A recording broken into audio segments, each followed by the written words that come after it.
ضیاء صاحب عرصہ ہوا گوشہ نشین ہو چکے تھے۔ کچھ نہ کچھ کرنے کو بے چین صحافیوں کو اکثر ان کی رہنمائی لیکن درکار ہوتی۔ اس کے علاوہ آزادی صحافت کی جد و جہد کو زندہ رکھنے والی تقریبات میں بھی ان کی شرکت لازمی تصور ہوتی تھی۔ صحافتی تنظیموں کو اپنی ساکھ برقرار رکھنے کے لیے دیانتدارانہ صحافت کی اس مجسم علامت سے اپنا تعلق ثابت کرنا ضروری تھا۔ ضیاء صاحب مگر تھک چکے تھے۔ انہیں اپنے گھر سے باہر نکالنے کو آمادہ کرنے کی میرے ساتھیوں کو ہمت نہیں ہوتی تھی۔ بالآخر یہ فریضہ مجھے ہی نبھانا پڑتا۔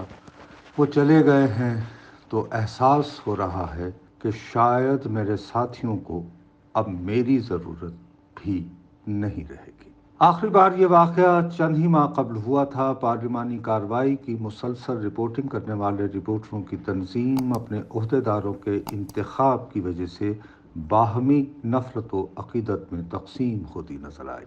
اپنی صفوں میں اتحاد برقرار رکھنے کے لیے چند مضطرب صحافیوں نے فیصلہ کیا کہ منتخب عہدیداروں کی حلف برداری کے لیے ایک بھرپور تقریب کا اہتمام کیا جائے۔ اس تقریب کو مزید باوقار بنانے کے لیے فیصلہ یہ بھی ہوا کہ وہاں چند سینئر ساتھیوں کو لائف ٹائم اچیومنٹ ایوارڈ سے بھی نوازا جائے۔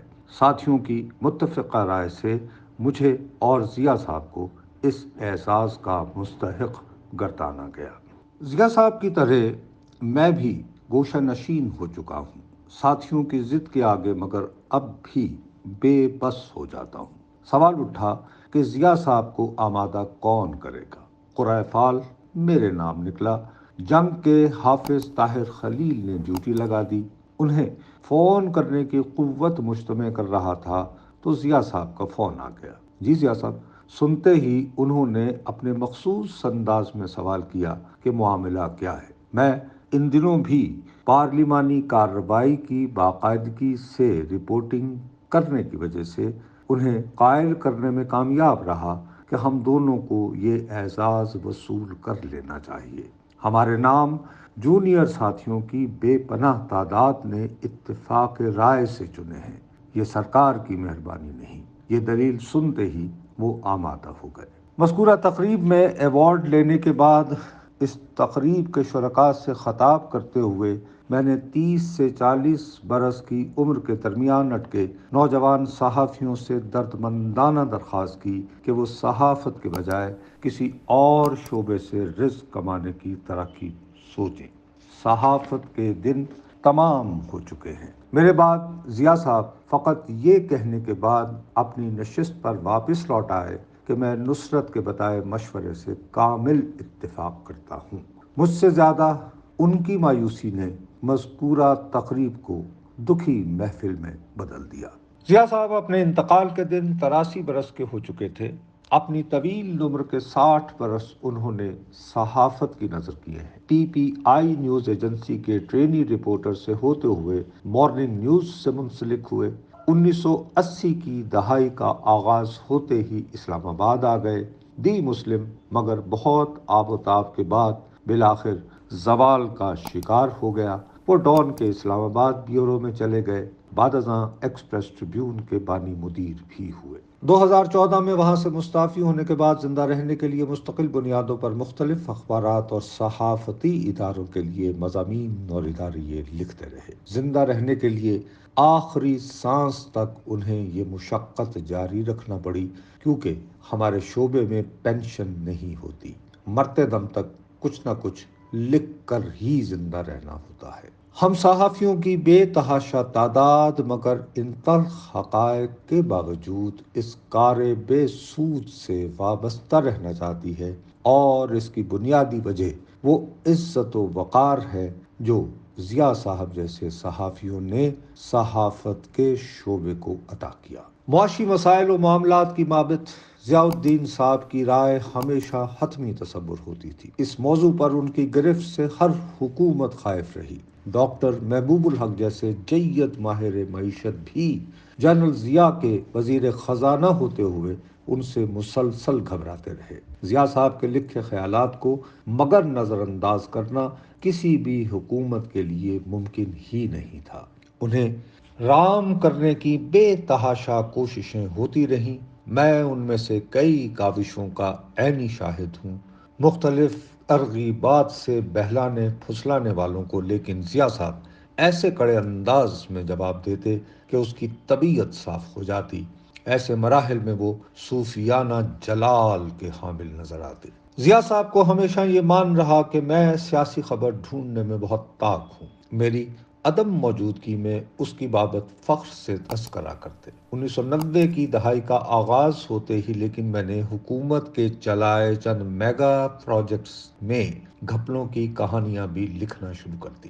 داد و تحسین کی مقدار حد سے بڑھی تو ایک روز مجھے ضیاء صاحب نے اکیلے میں اپنے پاس بٹھایا۔ بہت فکر مندی سے اس خوف کا اظہار کیا کہ میں سیٹھوں کے ہاتھوں استعمال ہو سکتا ہوں۔ میں گھبرا گیا تو انہوں نے وضاحت کی کہ انہیں میری دیانتداری پر ہرگز شبہ نہیں ہوتا، مگر یہ ہے کہ جب اربوں روپے کا کوئی ٹھیکہ ہوتا ہے تو اسے حاصل کرنے کو بڑے بڑے کاروباری گروپ بے چین ہو جاتے ہیں۔ ٹھیکہ مگر ایک ہی گروپ کو مل سکتا ہے۔ جنہیں ٹھیکہ نہیں ملتا وہ مذکورہ منصوبے سے متعلق دستاویزات کا پلندہ لے کر مجھ جیسے رپورٹروں کے پاس آ جاتے ہیں۔ مستند دستاویزات کی بنیاد پر ہم سکینڈل اچھالنا شروع ہو جاتے ہیں۔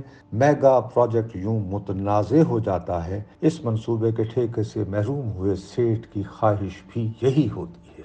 ضیاء صاحب کی گفتگو سنتے ہوئے میرے ذہن میں کئی سیٹھوں کے چہرے گھومنا شروع ہو گئے جو اچانک مختلف ہیل و بہانوں سے میرے ساتھ رابطہ قائم کرنے کے بعد مجھے نصرت بھائی بنا لیتے۔ ان کے محل نما مکانوں میں سجی کوئی محفل میرے بغیر مکمل ہی نہیں ہوتی تھی۔ ان محفلوں میں اکثر گھپلوں کی خبریں ہی ملتی۔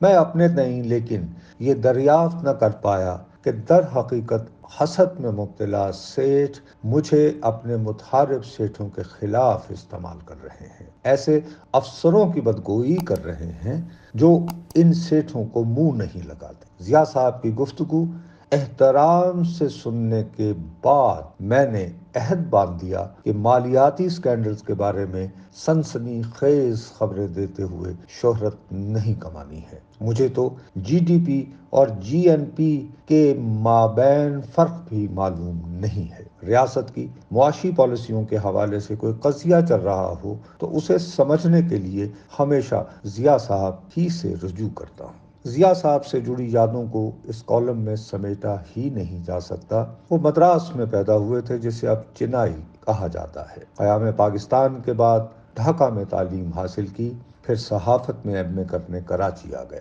صحافت کے دھندے میں آنے کے پہلے دن سے مرتے دم تک وہ ٹھوس اعداد و شمار کے ذریعے عام پاکستانیوں کو یہ سمجھانے کو ڈٹے رہے کہ ہماری ہر نوع کی اشرافیہ بنیادی طور پر سفاک اور بدعنوان ہے۔ وہ سرمایہ دارانہ نظام کے محافظ، عالمی اداروں کے سہولت کار ہوتے ہوئے پاکستان کو غیر ملکی قرضوں کے گرداب کی جانب دھکیل رہے ہیں۔ یہ چلن جاری رہا تو ہماری ریاست بالآخر اپنی نام نہاد خود مختاری بھی برقرار نہیں رکھ پائے گی۔ محترمہ بے نظیر بھٹو سے تاہم انہیں کچھ امیدیں تھیں 1993 میں، لیکن وہ ان سے بھی مایوس ہونا شروع ہو گئے۔ مرحومہ کی بہت کاوش تھی کہ وہ کسی نہ کسی طرح ان کے معاشی امور کے حوالے سے باقاعدہ مشیر بن جائیں۔ کم از کم 3 بار میری موجودگی میں بھی یہ واقعہ ہوا۔